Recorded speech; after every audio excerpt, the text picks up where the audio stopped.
जहां मुसलमानों के लिए चांद का निकलना और चांद के निकलने के बाद रमजान का रोजा हो, ईद उल अजहा हो, ईद उल फित्र हो, जबरदस्त परेशानी का बाइस है पूरी दुनिया में।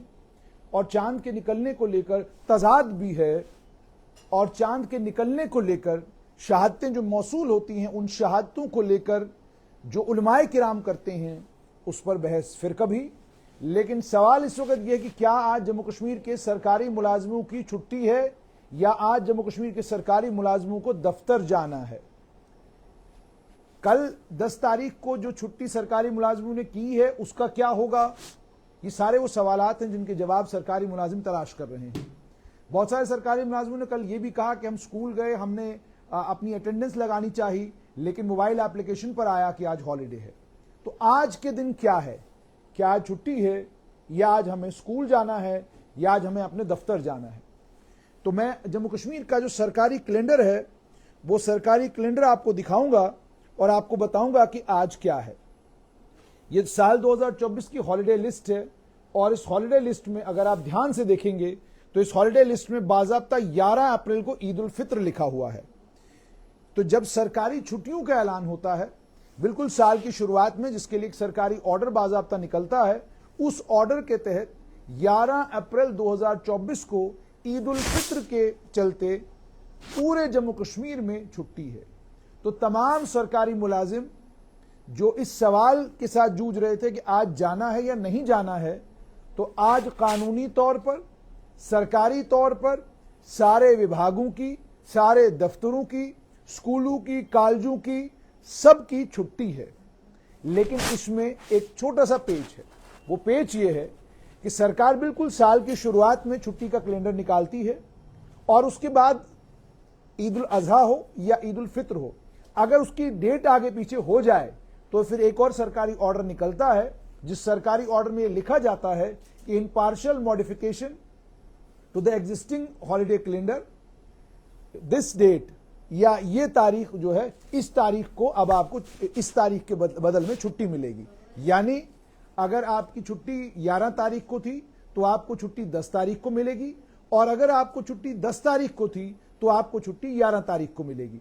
तो इसका मतलब यह हो गया कि चूंकि चांद को लेकर तजाद बदस्तूर बना हुआ है, और चांद देखने वाले और चांद के ऊपर दलाइल देने वाले, दलील देने वाले, वो जो मर्जी वो दलील दें, हकीकत से वो भी आशना है, हकीकत से मैं भी आशना हूं कि चांद को देखने का तर्ज अमल जम्मू कश्मीर में क्या है।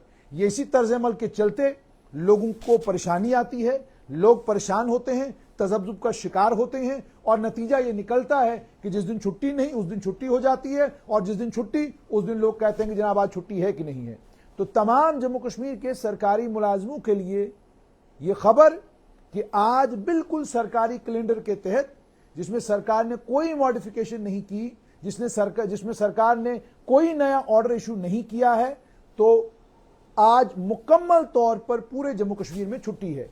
इस छुट्टी में लेकिन कुछ यूनिवर्सिटियां हैं जिन्होंने कल छुट्टी का ऐलान किया था, और छुट्टियों चूंकि यूनिवर्सिटियां आजाद हैं, उनके पास खुद मुख्तार हैं, वो कर सकती हैं, तो छुट्टियों उन्होंने एक ऑर्डर निकाला था जिसमें उन्होंने इस कैलेंडर को मॉडिफाई करके ये कहा था कि हम 10 तारीख को ही छुट्टी करेंगे, और उन्होंने 11 तारीख को अपने मुलाजमों को यूनिवर्सिटी बुलाया है। लेकिन ना बैंकों में, ना सरकारी दफ्तरों में, ना स्कूलों में, ना कॉलेजों में, ना किसी और सरकारी इंस्टीट्यूशन में कहीं कोई मॉडिफिकेशन वाला ऑर्डर इशू नहीं किया गया है, और ना ही सरकार ने कल 10 तारीख की छुट्टी को कानूनी तौर पर रिकॉग्नाइज किया है। और यह भी मैं आपको बता दूं कि तमाम सरकारी मुलाजमों के लिए एक झटका है कि जो कल आपने छुट्टी की है वह आपके खाते में लीव मानी जाएगी, वह आपके खाते में छुट्टी नहीं मानी जाएगी, क्योंकि सरकार ने अपना जो कैलेंडर है, सरकारी कैलेंडर है, उस कैलेंडर के अंदर सरकार ने कोई बदलाव 10 तारीख को नहीं लाया। जबकि अमूमन ये होता था कि 9 तारीख की रात को जब ऐलान हुआ कि चांद दिख गया है, और जो मुफ्ती नासरुल इस्लाम ग्रैंड मुफ्ती हैं कश्मीर के, उन्हें चांद कहीं दिख गया, तो जो चांद ग्रैंड मुफ्ती को दिखा, उस चांद के दिखने के फौरन बाद जो ऐलान पूरे जम्मू कश्मीर में हुआ, उस स्ट्रेट लाइन के माध्यम से भी आप लोगों को पता चला कि ईद जो है वो 10 तारीख को है। तो उसी 9 तारीख की रात को जब ये ऐलान हुआ था, अगर सरकार फौरन ऑर्डर, सरकार को उस वक्त एक ऑर्डर निकालना था जिसमें उन्हें ये लिखना था कि in partial modification to the existing calendar, तो वो जो पार्शियल मॉडिफिकेशन करनी थी उन्होंने एग्जिस्टिंग कैलेंडर की, और उसके बाद उन्होंने आगे ये लिखना था, the holiday which was to be observed on April 11th will now be observed on April 10th। और वो उसमें आगे वो उसकी जवाजियत ये देते कि वो because of the sighting of the crescent, तो चांद के देखने के चलते वो उसको इस तरह का एक ऑर्डर इशू करते। लेकिन चूंकि इस तरह का कोई ऑर्डर आया नहीं 9 तारीख की रात को, 10 तारीख की सुबह को, और उसके बाद जीएडी ने भी बिल्कुल बड़ा साफ साफ कहा कि जनाब कोई छुट्टी 10 तारीख को नहीं है और छुट्टी बिल्कुल जो कैलेंडर है उसके ऐन मुताबिक ही होगी। लेकिन कल फिर मुलाजिम चूंकि छुट्टी पर थे, मुलाजिमों ने छुट्टी की, मगर सरकार की ये रविश भी ठीक रविश नहीं है। If the government wants to send a message across, it should be blunt and it should be clear. लेकिन जब सरकार भी मैसेज भेजने में कहालत करे, डरे, घबराए कि पता नहीं इसका क्या रिएक्शन होगा, पता नहीं कौन लीडर क्या ट्वीट कर देगा, और उस ट्वीट के चलते पता नहीं कितना बड़ा क्या बवाल हो जाएगा, तो फिर बातें बनती नहीं। और इसका नुकसान जो है वो बेचारे सरकारी मुलाजिमों को होता है, जिनका कोई लेना देना किसी की सियासत के साथ या किसी के चांद के साथ या किसी के सितारे के साथ, कोई उनका लेना देना नहीं है। सरकारी मुलाजिम को बस ये पता चलना चाहिए कि जनाब छुट्टी कब है और छुट्टी कब नहीं है। और उसके बाद सरकार को भी अगर कोई मैसेज, कोई संदेश जम्मू कश्मीर की आवाम को देना है, जम्मू कश्मीर के मुफ्तियान किराम को, मौलानाओं को, आलिमों को, आबिदों को, जाहिदों को अगर कोई मैसेज देना है, तो मैसेज देने का कोई तरीका यह नहीं है कि आपने कोई अनाउंसमेंट ही नहीं करी कि जनाब छुट्टी है या छुट्टी नहीं है। आप बिल्कुल दुबक के चुपचाप करके बैठ गए और आपने कहा जी कोई ऑर्डर निकालने की कोई जरूरत नहीं है क्योंकि ऑलरेडी एक एग्जिस्टिंग कैलेंडर है। लेकिन जो सरकारी मुलाजिम कल दफ्तर नहीं आए, उनकी जो छुट्टी आपने वहां पर काउंट की है वो बेसिकली सरकार के खाते में जाएगी, वो मुलाजिम के खाते में नहीं जाएगी।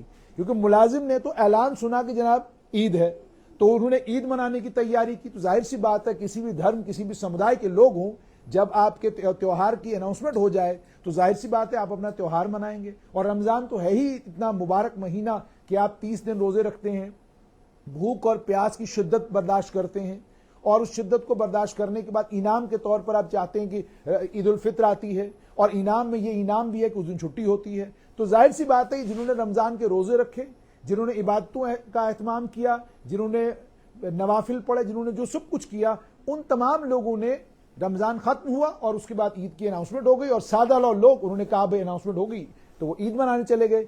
लेकिन जो जिम्मेदार हैं, ये जिम्मेदारों की जिम्मेदारी है कि वो दलाइल के साथ, शवाहिद के साथ बात करें, तो शवाहिद के साथ बात करें। यह न कि आपका मन किया, आप मीडिया के सामने आए, आपने एक ऐलान कर दिया, कह दिया जनाब मैं कह रहा हूं तो मान लीजिए। अच्छा, उसका नुकसान आज आप खुद देखिए कि अब 10 तारीख की छुट्टी का क्या हुआ। ये सरकारी मुलाजिमों को 12 तारीख को जाकर दफ्तर में पता चलेगा। जब वो दफ्तर पहुंचेंगे, वहां पर जब उनको कहा जाएगा कि जनाब ये 10 तारीख को आपकी छुट्टी नहीं थी, आपने छुट्टी की है, तो चलिए जनाब ये आपकी छुट्टी मार्क हो गई, ठीक है जी।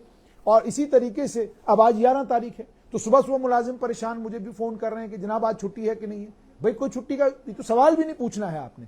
इसलिए सवाल नहीं पूछना क्योंकि सरकारी कैलेंडर है, उस कैलेंडर में सरकार ने ऑलरेडी 11 अप्रैल को छुट्टी दी हुई है आपको, और ईद उल फित्र की छुट्टी है 11 अप्रैल को। और आज वैसे भी पूरे मुल्क भर में ईद उल फित्र आज के दिन मनाई जा रही है। कल एक बड़े आलिम, बड़े मुफक्किर और बहुत सूझबूझ रखने वाले शख्स से मेरी बात हुई, तो मैंने जब उनको कहा कि ईद को लेकर जब मैंने उनसे सवाल जवाब किए, तो एक तो उन्होंने बड़ी जल्दी फोन काट दिया, क्योंकि जब आप सवाल करते हैं और सवाल आपका बिल्कुल सटीक होता है, फिर दो ही काम लोग करते हैं, या तो आपके सवालों से दुबक कर भाग जाते हैं, या जो आप सवाल करते हैं फोन काट देते हैं कि जनाब मुझे इसका आगे कोई जवाब नहीं देना। उनका सवाल यह था कि जनाब ये बताइए केरला में जो मुसलमानों ने ईद मनाई, तो मैंने आगे से जवाब दिया कि हजरत केरला के मुसलमान आज से नहीं, कई सालों से वो लोग ईद जो है हमेशा सऊदी अरब के साथ मनाते हैं। सऊदी अरब में ईद की अनाउंसमेंट होती है, केरला में लोग ईद मनाते हैं। अब ये दलाइल देना, मैंने आपको कहा ना कि दलील वो लाइए जिस दलील में दम हो, और जब कोई सवाल पूछने वाला आपकी मर्जी के मुताबिक वाला सवाल न पूछ रहा हो, उसका फोन काटने की बजाय सवाल पूरा सुनिए और जवाब दीजिए। क्योंकि अगर आप जवाब नहीं देंगे तो आज मैंने पूछा है, कल कोई और पूछेगा, परसों कोई और पूछेगा, पर यह सवाल आपसे जरूर पूछा जाएगा कि आप तजब्जुब में क्यों डाल देते हैं लोगों को, आप परेशानी में क्यों डाल देते हैं लोगों को, और आप ऐसा करते क्यों हैं कि आज पूरे मुल्क में ईद मनाई जा रही है और आज जम्मू कश्मीर में ईद नहीं है। आज जम्मू कश्मीर में ईद का दूसरा दिन है। पूरे हिंदुस्तान में लोगों ने 30 पूरे रोजे किए और हमारे यहाँ 29वें रोजे के बाद जो है हम लोगों ने ईद मनाई। तो ये बेसिकली वो तजाद है जो तजाद पिछले साल भी हुआ था। तब भी एक मुफ्तियाने किराम थे जिन्होंने ये कहा कि नहीं जी, ईद जो रमजान मुबारक आज शुरू नहीं हुआ है, अगले दिन शुरू हुआ है। और उसके बाद इतना दबाव और इतना वो दिख रहा था सारा टेलीविजन के कैमरों के ऊपर, सोशल मीडिया के ऊपर दिख रहा था कि कितना जबरदस्त दबाव पैदा किया गया और उस दबाव के नतीजे में फिर ईद के वक्त में जो है वो सारा सिलसिला ठीक हुआ। और इस बार भी मुझे नहीं लगता कि इसमें कोई लाग लपट करके कोई बात करने की जरूरत है। क्या हुआ है उस पर मैं तफसीली एक वीडियो बनाकर आपसे जरूर जुड़ूंगा। लेकिन तमाम सरकारी मुलाजिमों के लिए खबर यह है कि कल आपने खुद छुट्टी मनाई है और आज आपकी सरकारी छुट्टी है। 12 तारीख को जब आप दफ्तर जाएं तो अपने दफ्तर से यह मालूम करें कि जो 10 तारीख को आप घर बैठे हैं वो सरकारी छुट्टी पर बैठे हैं या अपनी मर्जी से बैठे हैं। और साथ में बिल्कुल आखिर में तमाम देश भर के मुसलमानों को ईद उल फित्र की बहुत बहुत मुबारकबाद। आज पूरे मुल्क भर में ईद उल फित्र मनाई जा रही है। दूसरा, आखिर में फिर से कि जिन लोगों ने नहीं भी सुना, आज सरकारी तौर पर सरकारी कैलेंडर के मुताबिक 11 अप्रैल 2024 को आपको ईद की छुट्टी है। और एक भाई साहब ने बहुत अच्छा कहा और मुझे आपकी बात बहुत अच्छी लगी। इन्होंने कहा जनाब एक काम करो, 3 छुट्टियां कर दो, जिसकी जिस दिन मर्जी आएगी उस दिन वो ईद मनाएगा। जिसको 10 को लगेगा वो 10 को मनाएगा, जिसको 11 को लगेगा 11 को मनाएगा, जिसको 12 को लगेगा वो 12 को मनाएगा। ये भी ठीक है। तो बहुत बहुत शुक्रिया मेरे साथ जुड़ने के लिए। और तमाम हिंदुस्तान के मुसलमानों को और तमाम देश भर के मुसलमानों को आज के दिन ईद मुबारक। एक कोई भाई साहब नीचे लिख रहे तुझे मिर्ची लगी। मुझे मिर्ची लग ही नहीं सकती। मुझे किस लिए मिर्ची लगेगी, क्यों लगनी है मुझे मिर्ची? जो बातें आप ये कह रहे हैं तुझे मिर्ची लगी, ये सबको समझ आ रहा है ये आप क्यों कह रहे हैं, किस लिए कह रहे हैं, आपके कहने का मतलब क्या है। मैंने आपको कहा एक तफसीली वीडियो बनाकर मैं आपको बताऊंगा कि ये सिलसिला आखिरकार है क्या।